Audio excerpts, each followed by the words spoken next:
Among Us, a game about trust and betrayal. A game where you have to find which person's the imposter and which person isn't. Anyway, the reason why I'm making another video about the game is because I really like playing it, so here's a part 2.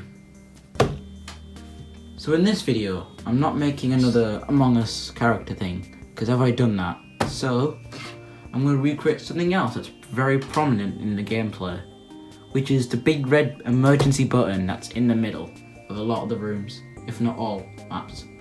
So, let's get started.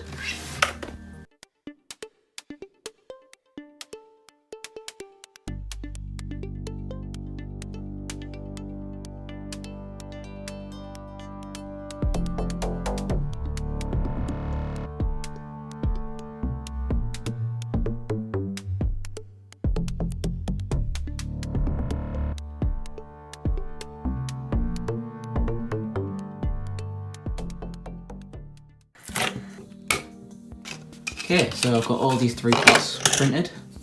Made a little spring that's gonna glue underneath this bit here, under the red button. Well, it's yellow now, but I'm gonna paint it, colour it in or something, and make it red.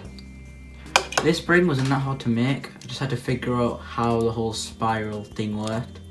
And I made this without using any supports, which you can tell if you look closely, because there's a lot of stringing. So this is the top bit.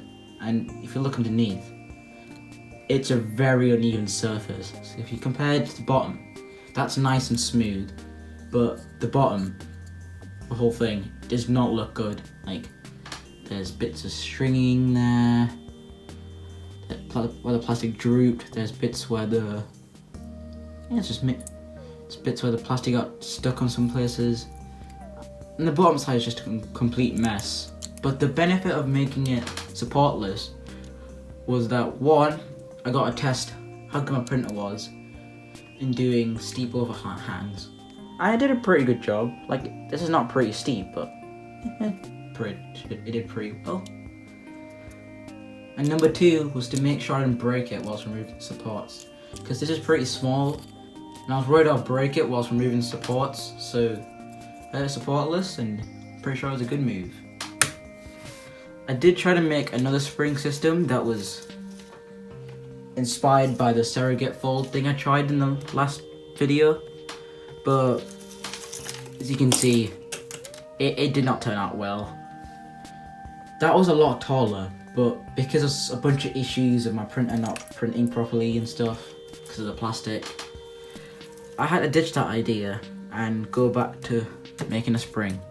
To be honest, I'd rather have a spring because it uses less material, less space, and works a lot better. So, let's put it all together.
And this is the final product.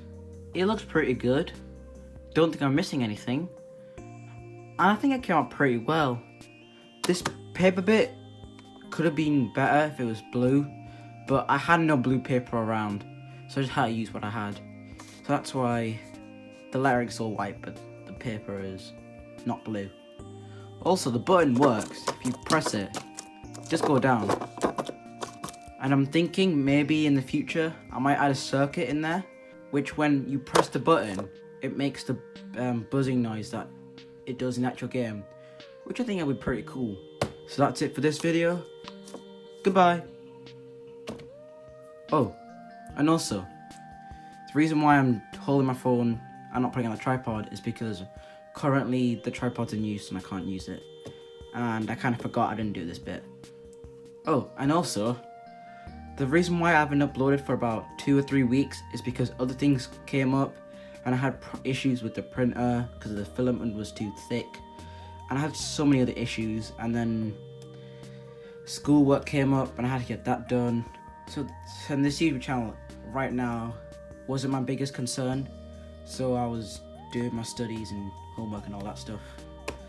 But to make it up for the lack of videos, I'll be posting another video on Sunday. Thanks for watching. Goodbye.